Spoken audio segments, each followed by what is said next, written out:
إن الحمد لله نحمده ونستعينه ونستغفره ونؤمن به ونتوكل عليه ونعوذ بالله من شرور أنفسنا ومن سيئات أعمالنا من يهده الله فلا مضل له ومن يضلل فلا هادي له ونشهد أن لا إله إلا الله وحده لا شريك له ونشهد أن سيدنا وسندنا وحبيبنا وحبيب ربنا ومولانا محمدا عبده ورسوله أما بعد فقد قال الله تبارك وتعالى في كلامه المجيد وفي فرقانه الحميد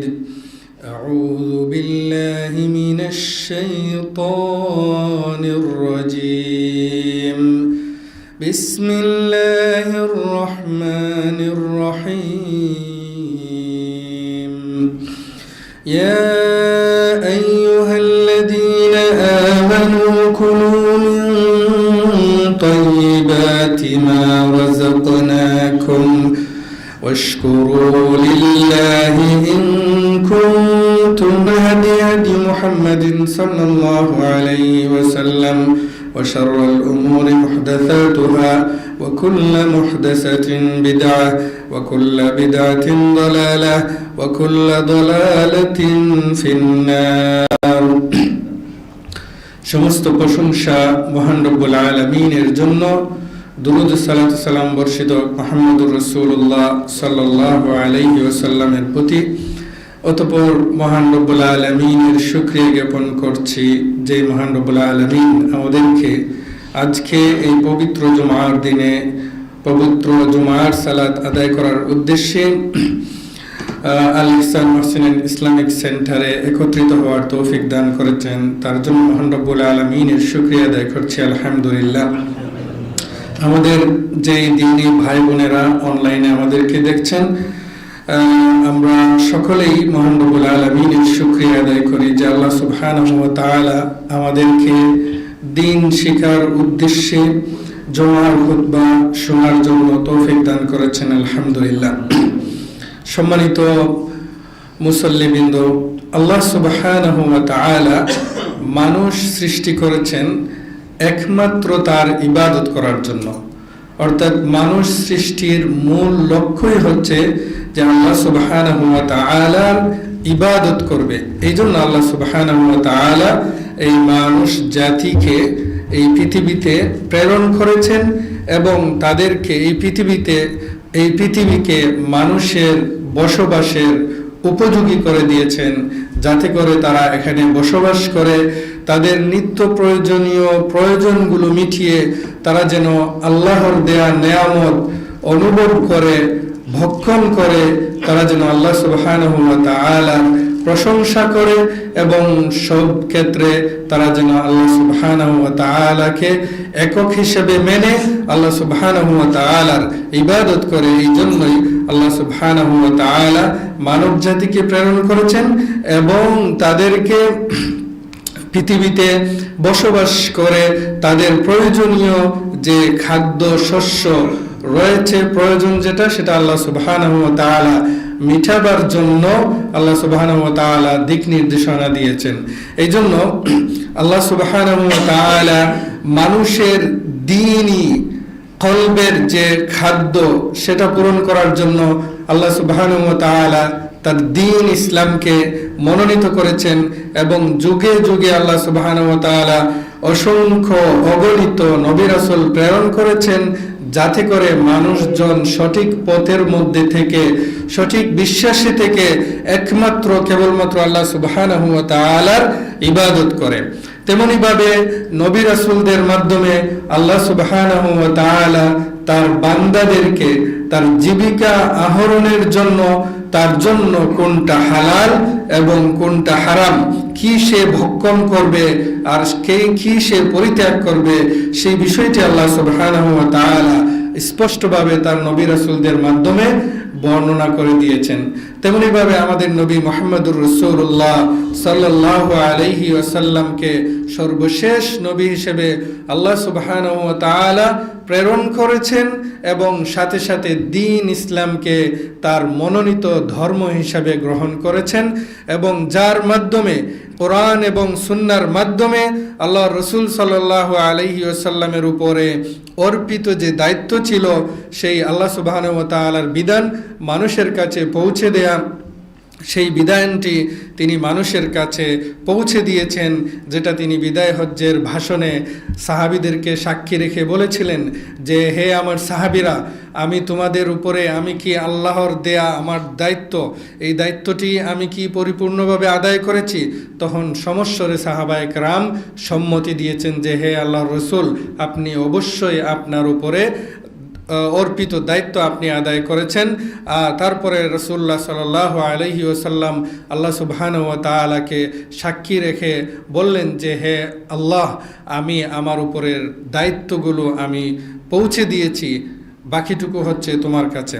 তো যাই হোক, এভাবেই আল্লাহ রসুল সাল্লাল্লাহু আলাইহি ওয়াসাল্লাম তার নবুয়তের 23 বছরে মানুষের যে দিক নির্দেশনা দৈনন্দিন জীবনে, প্রাত্যহিক জীবনে, রাষ্ট্রীয় জীবনে, পারিবারিক জীবনে, প্রত্যেক ক্ষেত্রেই মানুষ তার জীবন কিভাবে পরিচালনা করবে সেই বিষয়গুলো প্রয়োজন অনুপাতে আল্লাহ সুবহানাহু ওয়া তাআলা কোরআনুল কারীম অবতীর্ণ করার মাধ্যমে মানুষকে জানিয়ে দিয়েছেন। আর ব্যবহারিক যে কাজগুলো রাসূলুল্লাহ সাল্লাল্লাহু আলাইহি ওয়াসাল্লাম বাস্তব উদাহরণ দেখিয়ে তার সাহাবীদেরকে দেখিয়ে দিয়েছেন যে এই পথের উপরে থাকলে, এই মতের উপরে থাকলে তোমরা কখনো ভ্রান্ত হবে না, পথভ্রষ্ট হবে না, আর সেটা হচ্ছে কোরআন এবং সুন্নাহ। তাই আমাদের দৈনন্দিন জীবনে আমাদের প্রয়োজনের জন্য, আমাদের সন্তান সন্ততি পরিবারের জন্য ব্যয় করার জন্য আমাদের যে জিনিসটা করতে হয়, উপার্জন করতে হয়, এবং এই উপার্জন করতে গিয়ে আমরা এত বেশি নিরাশ হয়ে যাই, এত বেশি আমাদের ফিউচার নিয়ে, ভবিষ্যৎ নিয়ে দুশ্চিন্তাগ্রস্ত হয়ে যায়, এবং দেখা যায় যে আমরা দিন রাত পরিশ্রম করে উপার্জন করছি, কিন্তু এই উপার্জনের মধ্যে কোনো বারাকা নাই।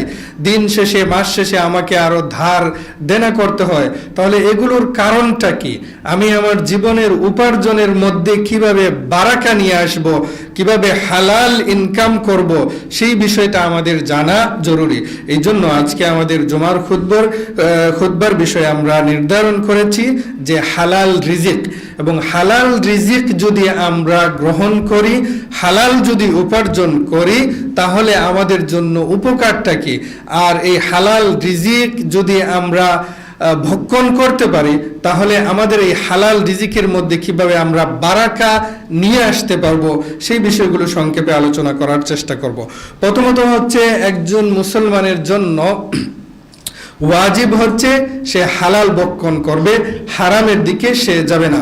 আল্লাহ সুবহানাহু ওয়া তাআলা বলছেন, ইয়া আইয়ুহাল্লাযীনা আমানু কুলু মিন তাইয়্যিবাতি মা রাযাকনাকুম, হে ঈমানদারগণ, যারা ঈমান এনেছো, তোমরা কুলু মিন তাইয়্যিবাতি মা রাযাকনাকুম, আল্লাহ সুবহানাহু ওয়া তাআলা তোমাদের জন্য যেই পবিত্র খাবার রেখেছেন, রিজিক রেখেছেন, সেখান থেকে তোমরা গ্রহণ করো।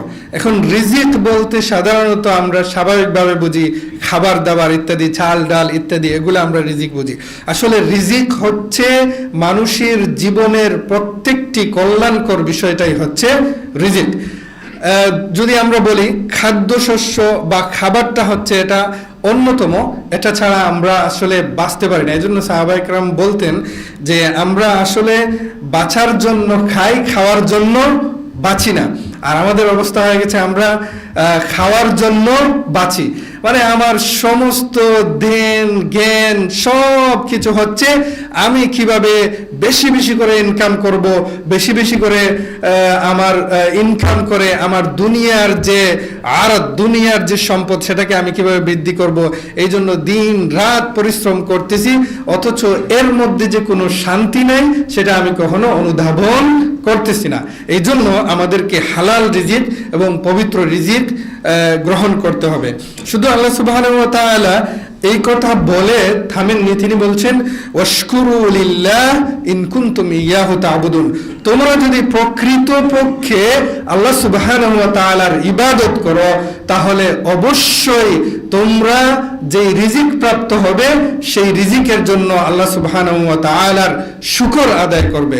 যদি তোমরা শুকর আদায় না করো তাহলে এর পরিণাম সম্পর্কে অন্য আয়াতের মধ্যে আল্লাহ সুবহানাহু ওয়া তাআলা বলছেন আল্লাহ সুবহানাহু ওয়া তাআলা কঠিন শাস্তি দিবেন। সুতরাং আমাদের যে রিজিকের মধ্যে বারাকা হয় না, আমরা ভবিষ্যৎ নিয়ে চিন্তিত, সন্তান সন্ততির ভবিষ্যৎ নিয়ে চিন্তিত, এর মূল কারণটা কি? এর মূল কারণের মধ্যে অন্যতম একটি হচ্ছে আমার যা রয়েছে তার উপরে আমি সন্তুষ্ট নই, আমি আরো চাই, আরো চাই, আরো চাই। এই চাইতে চাইতে চাইতে চাইতে বান্দা কবর পর্যন্ত চলে যাবে, অথচ তার চাওয়া কি হবে না? শেষ হবে না। এটা বাস্তব জীবনে আমরা দেখি, আমাদের আশপাশে আমরা নিজেরাই যদি লক্ষ্য করি তাহলে এই জিনিসটা আমরা দেখতে পাবো। এই জন্য অন্য একটি হাদিসের মধ্যে রাসূলুল্লাহ সাল্লাল্লাহু আলাইহি ওয়াসাল্লাম বলছেন যে আইয়ুহান নাস ইন্নাল্লাহা তাআলা তাইয়্যিবুন লা ইয়াকবালু ইল্লা তাইয়্যিবান। আল্লাহ সুবহানাহু ওয়া তাআলা বলছেন, আল্লাহ রাসূল সাল্লাল্লাহু আলাইহি ওয়াসাল্লাম বলছেন যে হে মানব সকল, আল্লাহ সুবহানাহু ওয়া তাআলা পবিত্র এবং তিনি পবিত্র ছাড়া গ্রহণ করেন না। তাহলে বোঝা গেল আমি যদি আল্লাহ সুবহানাহু ওয়া তাআলার ইবাদত করতে চাই তাহলে আমার নিজেকে যদি অপবিত্র রাখি আল্লাহ কবুল করবেন? করবেন না। আমরা সালাত পড়তে চাই, সালাতের জন্য আমাদের কি? অজু শর্ত। এখন অজু যদি আমি না করি আমার সালাত হবে?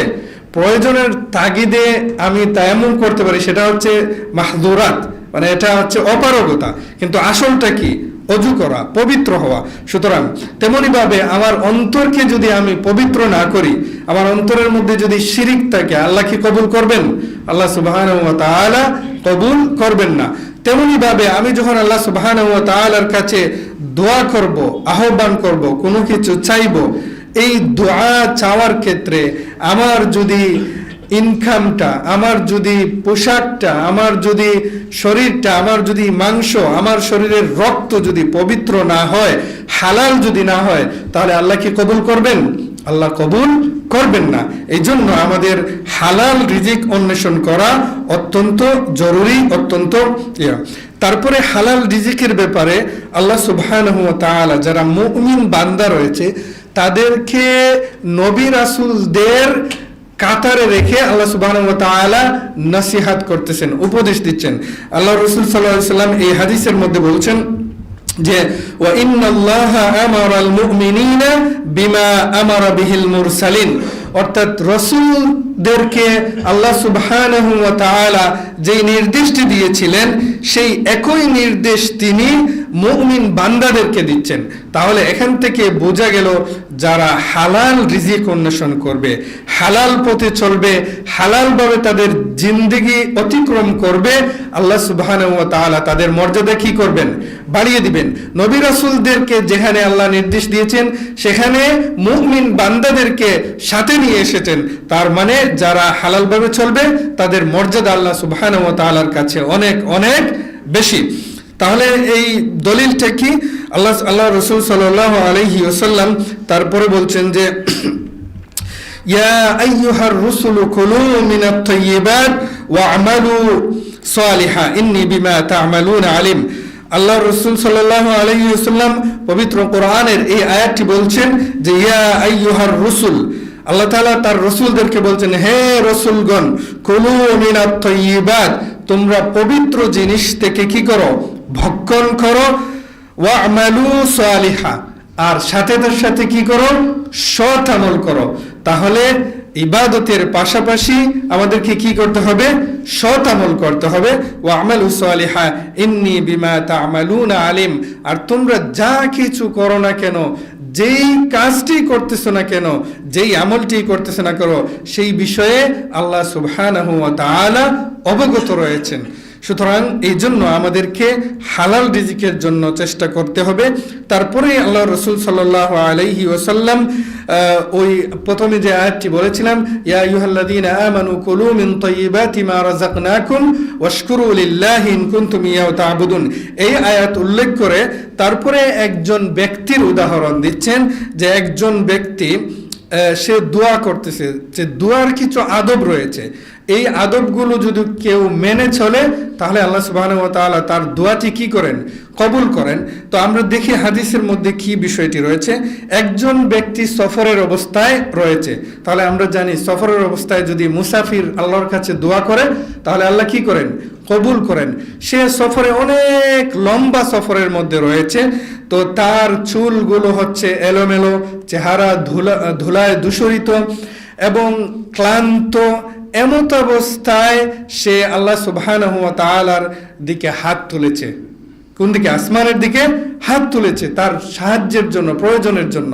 অথচ রাসূলুল্লাহ সাল্লাল্লাহু আলাইহি ওয়াসাল্লাম বলছেন যে সে বলছে ইয়া রব্বি ইয়া রব্বি ইয়া রব, মানে সে আসলে আল্লাহ সুবহানাহু ওয়া তাআলার কাছে সাহায্য চাচ্ছে, কিন্তু রাসূলুল্লাহ সাল্লাল্লাহু আলাইহি ওয়াসাল্লাম বলছেন ওয়া মাতআমুহু হারাম, তার খাদ্যটা হচ্ছে কি হারাম, ওয়া মাশরাবুহু হারাম, তার পানীয় যেটা সেটা হচ্ছে হারাম, ওয়া মালবাসুহু হারাম, তার পোশাকটা হচ্ছে হারাম। তাহলে কিভাবে আল্লাহ সুবহানাহু ওয়া তাআলা তার এই দোয়াটি কবুল করবেন? একটা জিনিস লক্ষ্য করেন, দোয়া করার যে আদবগুলো তার মধ্যে রয়েছে, কিন্তু এই অবস্থায় থাকার পরেও আল্লাহ সুবহানাহু ওয়া তাআলা তার দোয়া কবুল করতেছেন না, কারণ হচ্ছে সে হারাম ভক্ষণ করেছে। সুতরাং উপস্থিত মুসল্লিবৃন্দ, আমাদেরকে অবশ্যই হালাল গ্রহণ করতে হবে, আমাদের প্রয়োজনেই কিন্তু হালালটা গ্রহণ করতে হবে, তাহলেই কিন্তু আমরা রিজিকের মধ্যে পাবো। তারপরে আন আবি ইয়াজিদ আল ফাইদ থেকে বর্ণিত, তিনি বলছেন সাআলতু মুসা ইবনে আ'য়ান আন কাউলিল্লাহি তাআলা ইন্নামা ইয়াতাকাব্বালুল্লাহু মিনাল মুত্তাকিন। তো তিনি বলছেন যে আল্লাহ সুবহানাহু ওয়া তাআলার বাণী ইন্নামা ইয়াতাকাব্বালুল্লাহু মিনাল মুত্তাকিন, আল্লাহ সুবহানাহু ওয়া তাআলা মুত্তাকিদের কাছ থেকেই কবুল করেন। যারা মুত্তাকি পরেজগার বান্দা তাদের কাছ থেকেই কবুল করেন। তার মানে আমি যদি সাদাকা দেই, এই সাদাকাটা আল্লাহ কার কাছ থেকে কবুল করবেন? মুত্তাকিদের কাছ থেকে। ইবাদত মুত্তাকি যদি করে, একমাত্র আল্লাহর জন্য করে, তাহলে আল্লাহ কি করবেন? তার কাছ থেকেই কবুল করবেন। বাকি যারা আল্লাহর সাথে শিরিক করবে, তার রিজিক হালাল হবে না, হারাম হবে, ইত্যাদি হবে, আল্লাহ সুবহানাহু ওয়া তাআলা তাদের আমলও কবুল করবেন না এবং তাদের দোয়াও কি করবেন না? কবুল করবেন না। তারপরে অন্য একটি আয়াতের মধ্যে আল্লাহ সুবহানাহু ওয়া তাআলা বলছেন তার নবী সাল্লাল্লাহু আলাইহি ওয়াসাল্লামকে, কুল মান হাররামা যিনাতাল্লাহিল্লাতী আখরাজা লিইবাদিহি ওয়াত-তাইয়্যিবাতি মিনার রিজক।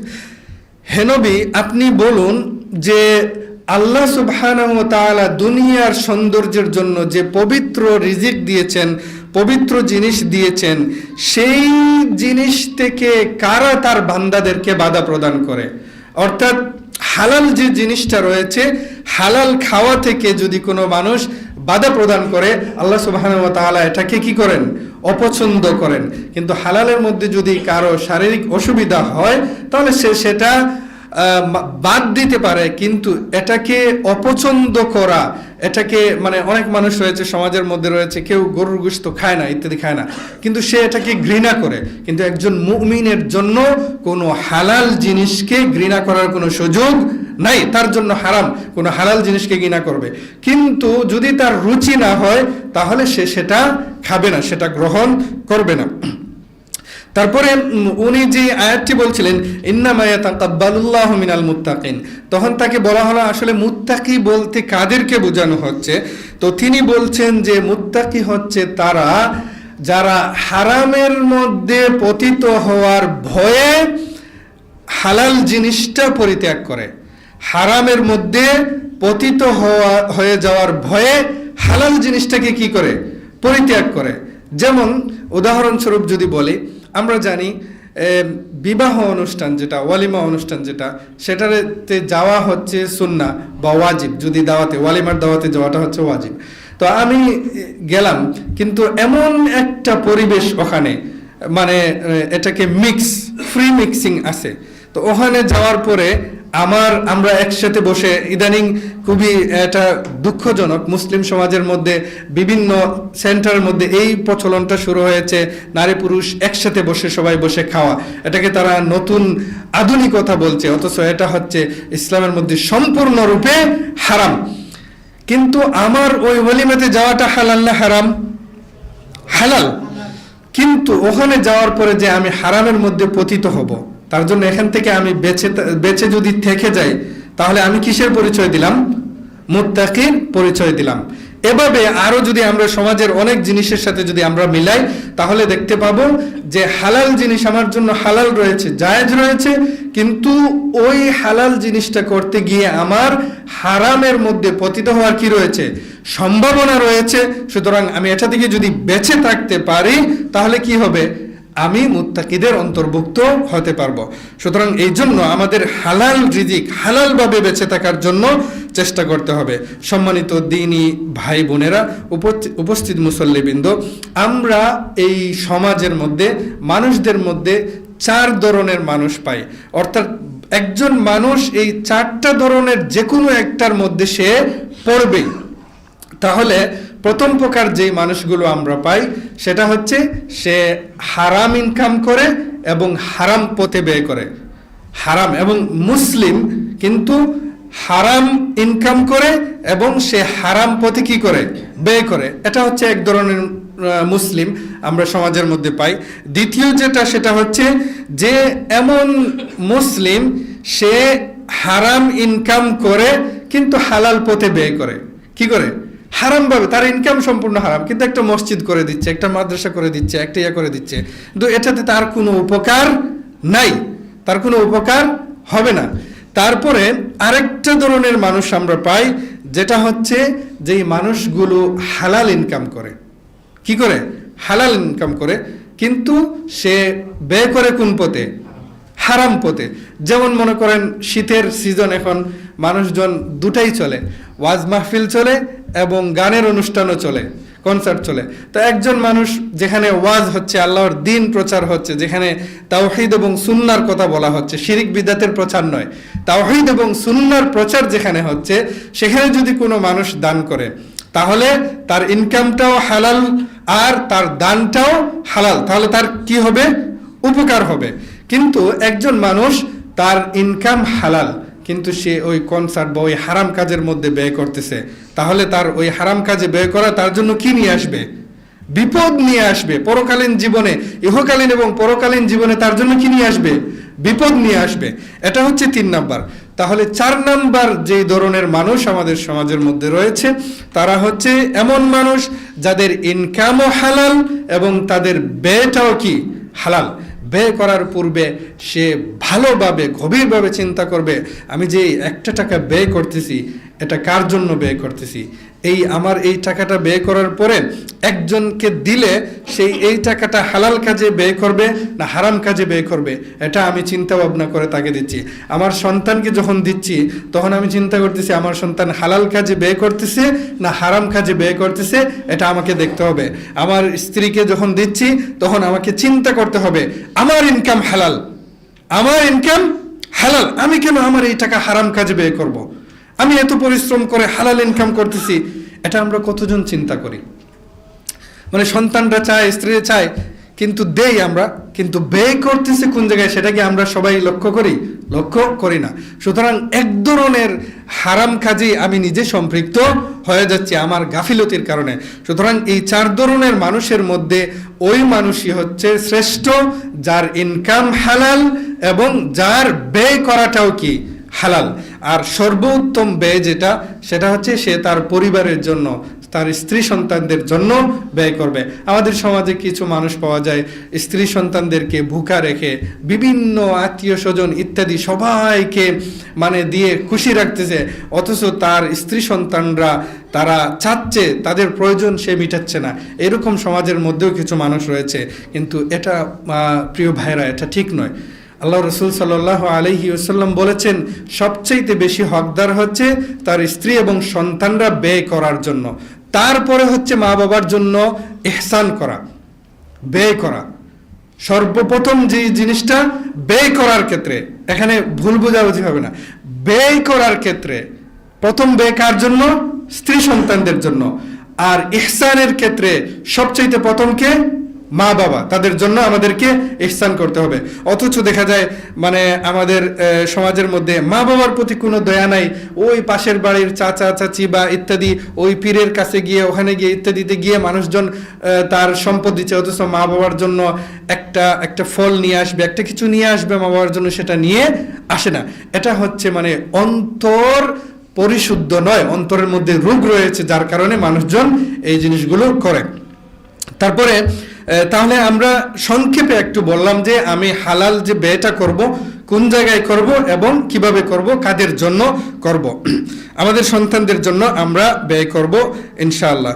তারপরে হচ্ছে আমরা আসলে মানুষজন যে দুনিয়ার পিছনে নিজের জীবনটাকে অতিবাহিত করতেছে, নিজেকে মানে দুনিয়া লাভের পিছনে নিয়োজিত করে ফেলছে সব কিছু বাদ দিয়ে, তাহলে এই দুনিয়া লাভের পিছনে গেলে মানুষের সমস্যাটা কোথায়? মানুষের মূল সমস্যা, মূল যে ক্ষতিটা হবে সেটা হবে তার অন্তর থেকে প্রশান্তি দূর হয়ে যাবে।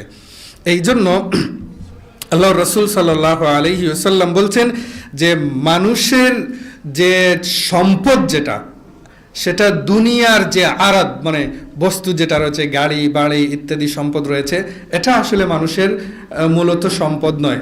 মানুষের সম্পদটা হচ্ছে অন্তরের প্রশান্তি। অন্তরের প্রশান্তিটা কীরকম? যেমন মনে করেন একজন মানুষের ছোট্ট একটা বাড়ি আছে, থাকার জায়গা আছে, কোনোভাবে সে থাকতে পারতেছে, এই জায়গার মধ্যে থেকে সে প্রশান্ত, তার মন শান্ত। সে রাত্রিবেলা যখন আসছে সে শান্তি মতো সে ঘুমাচ্ছে, কিন্তু যখন তার মধ্যে যে না এই বাড়িতে তো আমার থাকা যাবে না, আমাকে আরও বেশি মানে 2তলা 3তলা একটা বিল্ডিং করতে হবে, একটা গাড়ি কিনতে হবে, একটাই করতে হবে, আমার সন্তানকে ওই বিভিন্ন ভালো স্কুলের মধ্যে পড়াতে হবে, ইয়ে করতে হবে, কিন্তু তার সামর্থ্য নাই, কিন্তু সে তার সন্তানকে অনেক উঁচু লেভেলের প্রতিষ্ঠানে পড়াবে, অনেক ব্যয় করবে। যখনই সে সামর্থ্যের বাহিরে গিয়ে, অর্থাৎ তার মধ্যে যা রয়েছে সেটার বাহিরে গিয়ে সে বেশি কিছু কামনা করবে, তখনই তার অন্তরের কি হবে? প্রশান্তি দূর হয়ে যাবে। এই জন্য দুনিয়ার যে লোভ লালসায় না পড়ে আখিরাত মুখী যদি হতে পারি, তাহলে আল্লাহ আমাকে যে রিজিক দিয়েছেন সেই রিজিকের মধ্যে আমি হালাল রিজিকের মধ্যে সন্তুষ্ট থাকতে পারবো। আর যখনই আমি আমার প্রয়োজনের বাহিরে গিয়ে অধিক দুনিয়া লাভের আশা আকাঙ্ক্ষা করব, তখনই আমি কিভাবে যে হারামের মধ্যে পতিত হয়ে যাব এটা আমি কল্পনাও করতে পারবো না। এই জন্য প্রিয় ভাইরা আমার, আমরা সমাজের মধ্যে দেখি মানুষের মধ্যে দুর্নীতি কেন বাড়ছে? যে আমি এত বড় একজন অফিসার, আমার ছেলে একটা প্রাইমারি স্কুলে পড়বে, এটা তো মানানসই না। আমার ছেলে সর্বোচ্চ হাই স্কুলে মানে ভালো মানের একটা প্রতিষ্ঠানে পড়বে, এই জন্য চিন্তা করে আমার কিছু তো মানে মানুষের সুদ ঘুষ ইত্যাদির সাথে না হলে সমাজ তো মানে পরিবার চলে না, সন্তানের বিল দিতে পারি না, তো কি করব? এই কাজের মধ্যে চলে যায়। পরে আল্লাহর কাছে তওবা করে নিব, তারপরে আল্লাহ ক্ষমা করে দিবেন। এইরকম হচ্ছে মানুষের একটা ভুল ধারণা। কিন্তু মানুষ মনে করে, এই যে কোরআনের একটা আয়াত, ইন্নাল্লাহা লা ইয়াগফিরু আন ইউশরাকা বিহি ওয়া ইয়াগফিরু মা দুনা যালিকা লিমান ইয়াশা, এই আয়াত দিয়ে অনেক মানুষ মনে করে যে আল্লাহ সুবহানাহু ওয়া তাআলা সবাইকেই ক্ষমা করে দিবেন। আল্লাহ সুবহানাহু ওয়া তাআলা বলছেন যাকে ইচ্ছা তাকে ক্ষমা করে দিবেন, 1 নম্বর। 2 নম্বর হচ্ছে যদি কোনো মানুষ কবিরা গুনার সাথে সম্পৃক্ত হয়, হারামের সাথে সম্পৃক্ত হয়, তাহলে তাকে কি করতে হবে? প্রথমে তওবা করতে হবে। এখন আমি যে এখান থেকে নেমে ওই রুমে গিয়ে বা এখান থেকে আমি তওবা করার সুযোগ পাবো, এই সিকিউরিটি আমাকে কে দিয়েছে? কেউ দিয়েছে? কোনো সিকিউরিটি আছে? আপনারা যারা আসছেন মসজিদ থেকে, এখান থেকে বাড়িতে যাওয়ার কোনো সিকিউরিটি আছে? না। তাহলে কিভাবে আমি আমার নিজেকে হারামের সাথে সম্পৃক্ত করে ফেলি? যে ঠিক আছে এখন একটু সমস্যা নাই, পরিবারের জন্য একটু, পরিবারের জন্যই তো ব্যয় করতেছি, তাহলে একটু এদিক সেদিক করে ফেলে আল্লাহর কাছে তওবা করে ফেলবো, বিপদে পড়ে গেছি কি করব?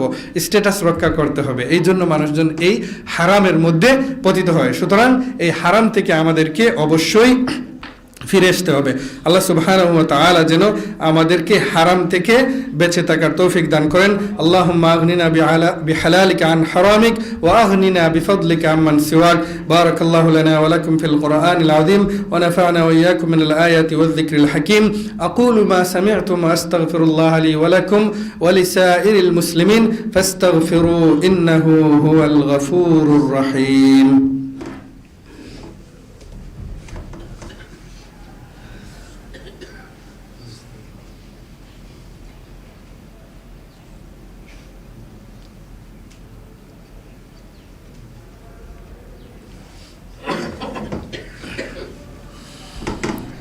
আলহামদুলিল্লাহ ওয়াসসালাতু ওয়াসসালামু আলা রাসূলিল্লাহ ওয়া আলা আলিহি ওয়া আসহাবিহি ওয়া মান ওয়ালা, আম্মা বাদ।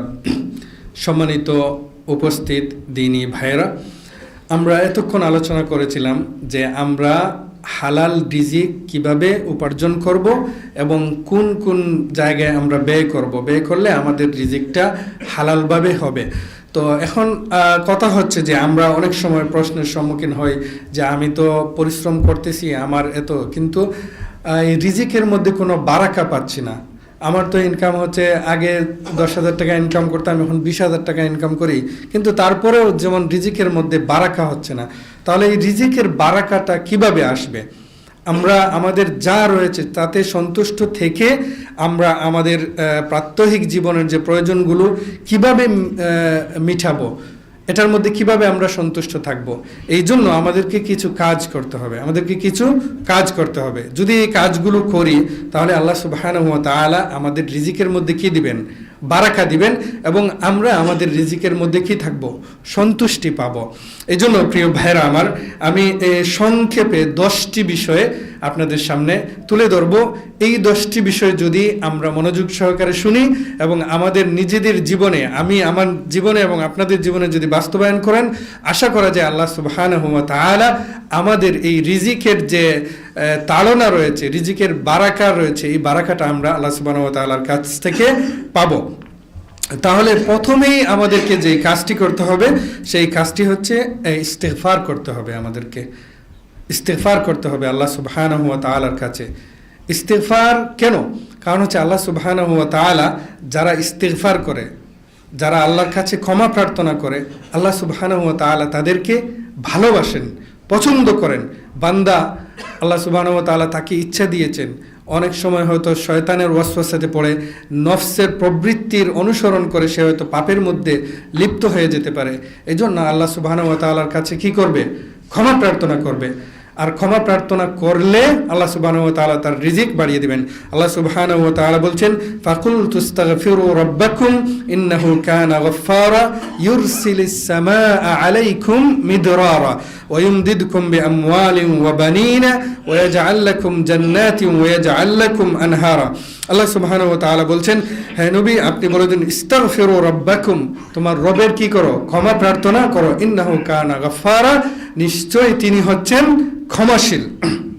তারপরে বলছেন যে ইউরসিলিস সামাআ আলাইকুম মিদরারা, আল্লাহ সুবহানাহু ওয়া তাআলা আসমান থেকে বৃষ্টি বর্ষণ করবেন। আমাদের খাদ্যের যে মূল উপাদানগুলো সবগুলো থেকেই কিন্তু মাটি থেকে, উৎসটা হচ্ছে মাটি। আর এই মাটিতে আল্লাহ সুবহানাহু ওয়া তাআলা শস্য লতাপাতা উৎপন্ন করার জন্য কি করেন? বৃষ্টি বর্ষণ করেন। কিন্তু বৃষ্টির মধ্যে 2 প্রকার আছে, একটা হচ্ছে আযাবের বৃষ্টি আর একটা হচ্ছে কি? উপকারী বৃষ্টি।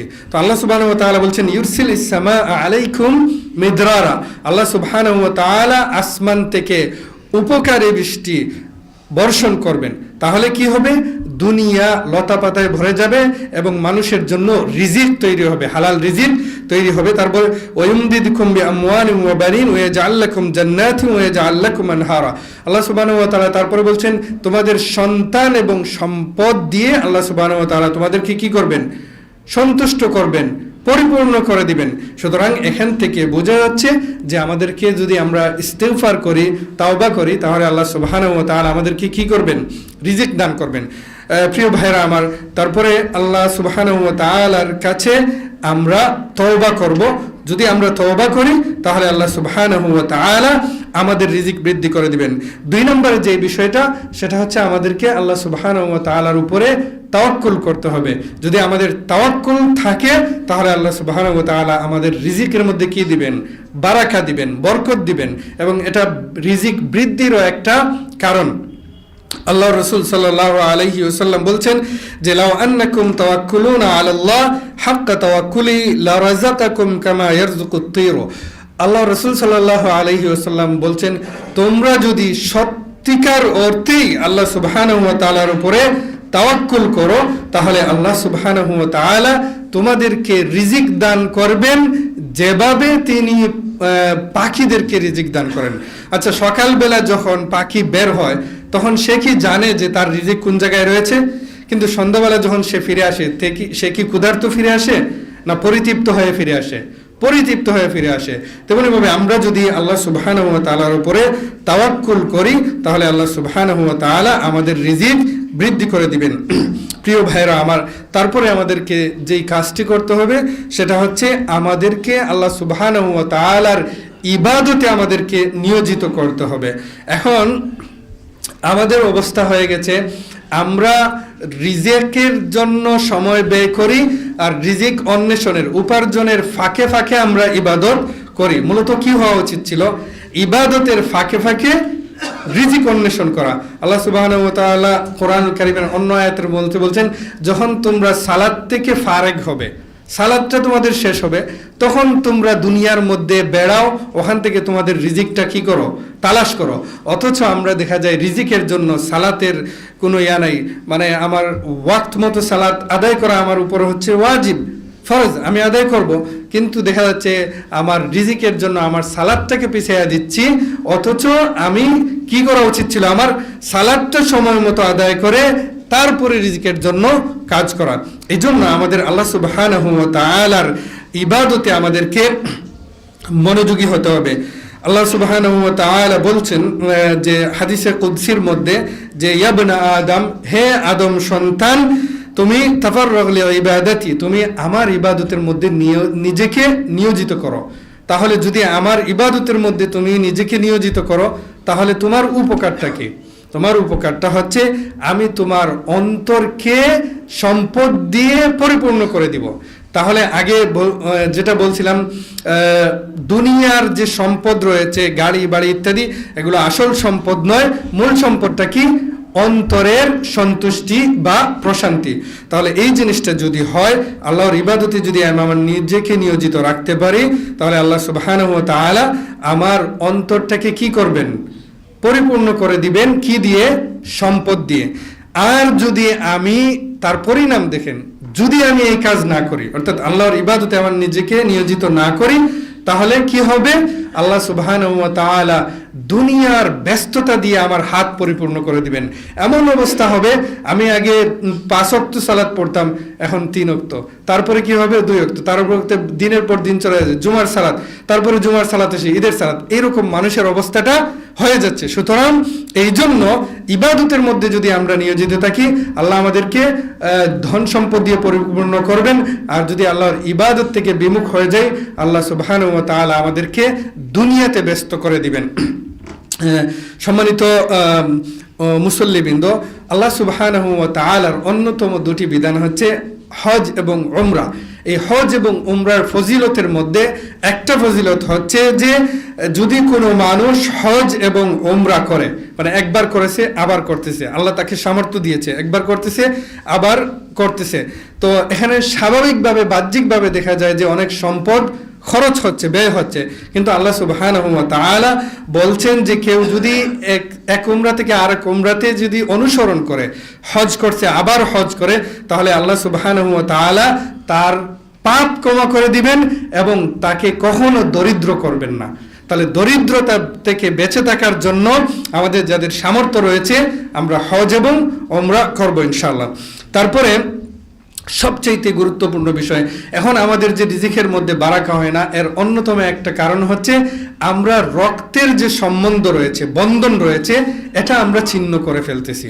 দেখা যাচ্ছে সামান্য কোনো একটা দুনিয়াবি কোনো একটা বিষয়ের কারণে কথাবার্তাতে ঝামেলা হয়েছে, তখন আমি আমার ভাইয়ের সাথে আমার কোনো সম্পর্ক নাই, বোনের সাথে সম্পর্ক নাই। এই যে সিলাতুর রাহম, যেটা রক্তর বন্ধন, যেটা এটা যদি আমি নষ্ট করে ফেলি, তাহলে আল্লাহ সুবহানাহু ওয়া তাআলা আমাকে দরিদ্রতা দিয়ে শাস্তি দিবেন। সুতরাং যদি এটা আমি রক্ষা করি, তাহলে আল্লাহ সুবহানাহু ওয়া তাআলা আমাদেরকে কি করবেন, আমাদের রিজিক বাড়িয়ে দিবেন। তারপরে যে ষষ্ঠম যে বিষয়টা বা ষষ্ঠ যে বিষয়টা, সেটা হচ্ছে কোন কাজ করলে আমাদের রিজিকটা বৃদ্ধি পাবে। যদি আমরা আল্লাহর রাস্তায় ব্যয় করি, স্বাভাবিকভাবে ব্যয় করলে কম দেখাবে। সাদাকা যদি আমরা করি, তাহলে দেখা যাবে যে আমার সম্পত্তি কমে যাচ্ছে। কিন্তু আল্লাহ সুবহানাহু ওয়া তাআলা বলছেন যে, আল্লাহ রাসূল সাল্লাল্লাহু আলাইহি ওয়াসাল্লাম হাদিসে কুদসির মধ্যে বলছেন যে, যদি কোনো মানুষ আল্লাহর রাস্তায় ব্যয় করে, আল্লাহ সুবহানাহু ওয়া তাআলা তার রিজিকটাকে কি করবেন, বৃদ্ধি করে দিবেন। এই জন্য আমাদের আল্লাহ সুবহানাহু ওয়া তাআলার রাস্তায় ব্যয় করতে হবে। তারপরে সবচেয়ে গুরুত্বপূর্ণ বিষয়, যেটা দুটি কারণে মানুষ কি থাকে না, মুসলিম থাকে না। দুটি কারণে, একটা হচ্ছে কোনো মানুষ যদি আল্লাহর সাথে শিরিক করে, তাহলে কি হবে,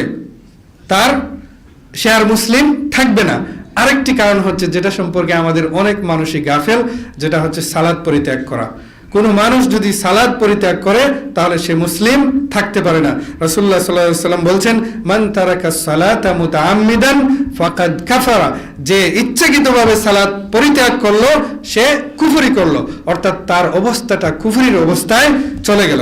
সুতরাং এটা হচ্ছে সালাত পরিত্যাগ পরিণতি।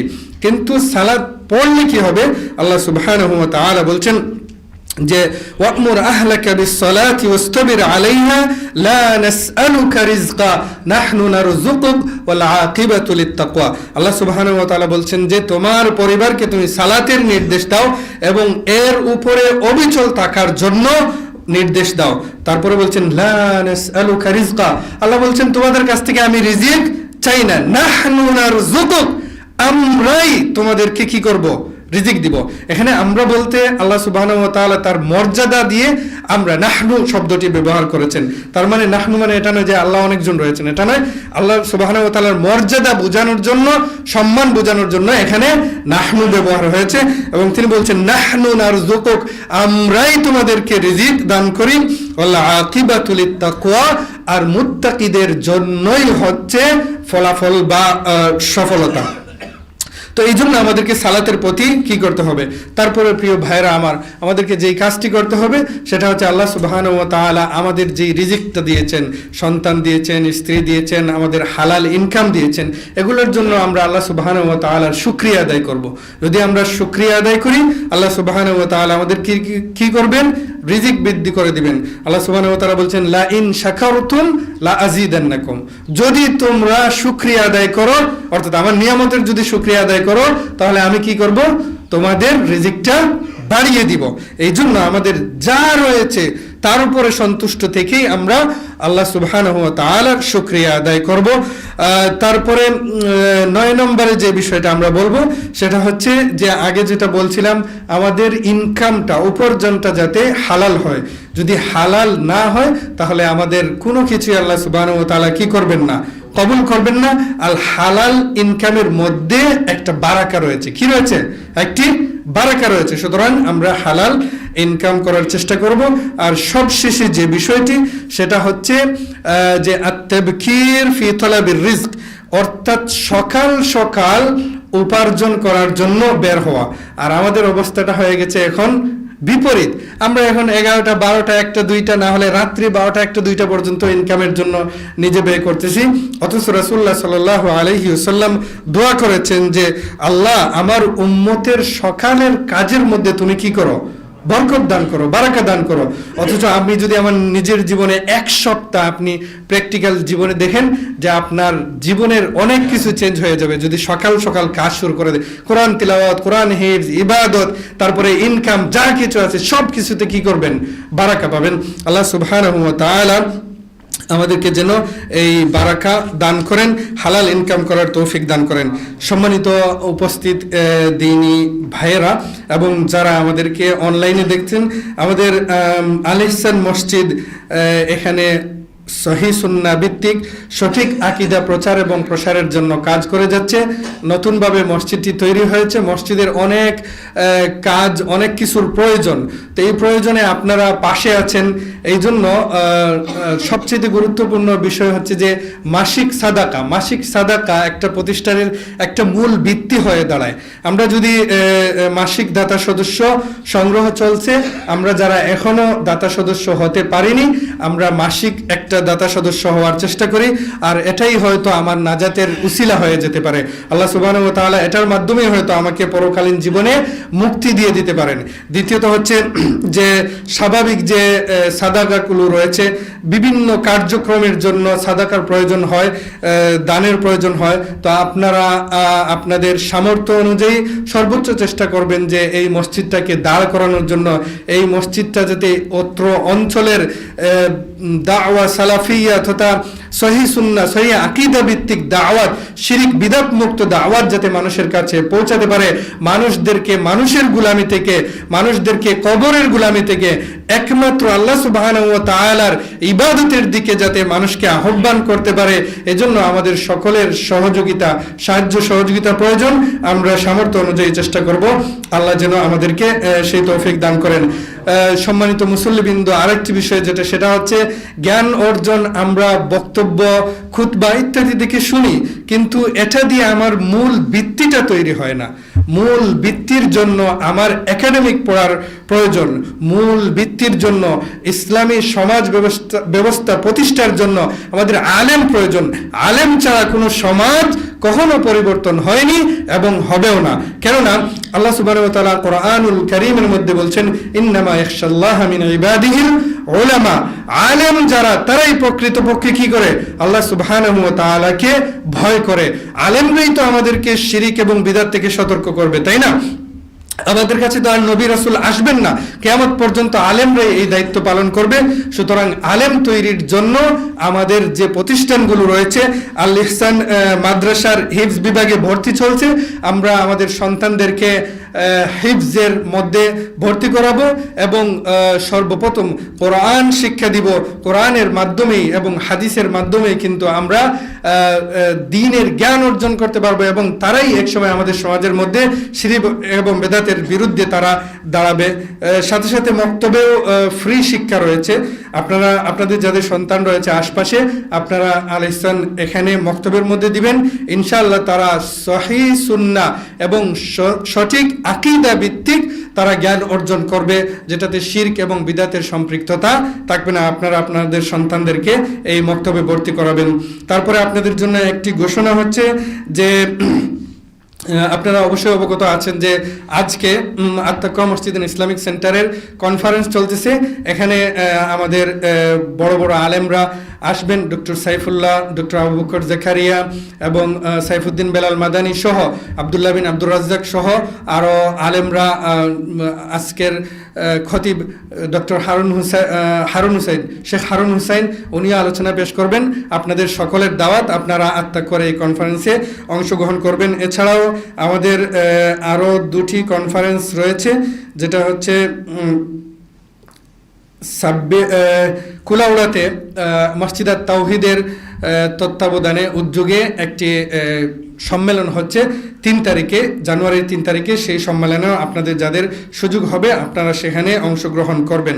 আল্লাহ সুবহানাহু ওয়া তাআলা আমাদেরকে দ্বীনি জ্ঞান অর্জনের জন্য এবং আমাদের জিন্দেগিকে হালালভাবে যাতে আমরা চলতে পারি, এই তৌফিক যেন আল্লাহ সুবহানাহু ওয়া তাআলা দান করেন।